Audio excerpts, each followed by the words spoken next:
আজকে আমরা যাকাত নিয়ে আলোচনা করব। আল্লাহ রাব্বুল আলামিন কুরআনুল কারীমের মধ্যে বলেছেন, আকিমুস সালাতা ওয়া আতুজ যাকাত ওয়ারকাউ মা'আর রাকিঈন, যে তোমরা নামাজ কায়েম করো আর যাকাত আদায় করো, আর তোমরা নামাজ পড়নেওয়ালাদের সঙ্গে তোমরা নামাজ আদায় করো। যাকাতের হুকুম ফরজ করা হয়েছে। এখন যাকাত কার উপর ওয়াজিব?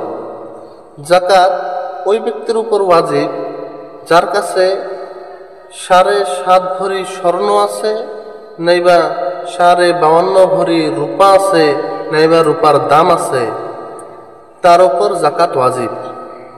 হ্যাঁ, কেউর কাছে 7.5 ভরি স্বর্ণও নাই, কেউর কাছে 52.5 ভরি রূপাও নাই, কিন্তু তার কাছে 1 ভরি স্বর্ণ আছে আর 1 ভরি রূপা বা 2 ভরি রূপা আছে, তার উপরও ওইটা হিসাব করে দেখলে যদি টাকার মধ্যে কনভার্ট করি এটাকে, যে স্বর্ণর দাম বহুত বেশি হয়ে যায়, তাহলে ওই কিমতটা, ওই দামটা রূপার দামের মধ্যে আনতে হবে।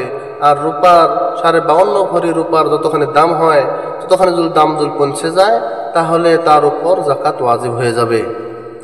কিন্তু আমার কাছে স্বর্ণ নাই, রূপাও নাই, কিন্তু আমার কাছে 52.5 ভরি রূপার যে দাম, ওই দামের সাথে বেশি আমার ব্যাংক ব্যালেন্স রয়েছে বা আমার ক্যাশ টাকা রয়েছে, তাহলে তার উপরও যাকাত ওয়াজিব হয়ে যাবে।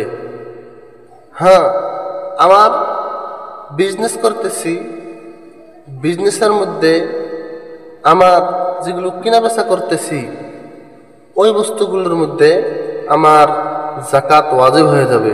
যেরকম আমার গাড়ির শোরুম রয়েছে, এখন যদি আমার 10টা গাড়ি থাকে, তাহলে 10টা গাড়ির দাম কত হইতেছে, ওই দাম মোতাবেক আমার যদি 52.5 ভরি রূপার দামের উপরে হয়ে যায়, তাহলে আমাকে সেই গাড়িগুলোর উপরে যাকাত দিতে হবে। কিন্তু হ্যাঁ, আমার যদি ব্যবহারিত গাড়ি হয়, যদি আমার 10টা গাড়িও থাকে আর সমস্ত গাড়ি আমার ব্যবহার হইতেছে, তাহলে ওই গাড়ির উপর যাকাত ওয়াজিব হবে না। কিন্তু আমার 10টা ট্রাক আছে, ট্রাকের মধ্যে আমি চলাইতেছি বেচার জন্য না, কিন্তু ওই 10টা ট্রাকের মধ্যে আমার যাকাত ওয়াজিব হবে না, কিন্তু ওই 10টা ট্রাক দিয়ে যেই টাকা ইনকাম করতেছি, ওই টাকার মধ্যে যাকাত ওয়াজিব হয়ে যাবে।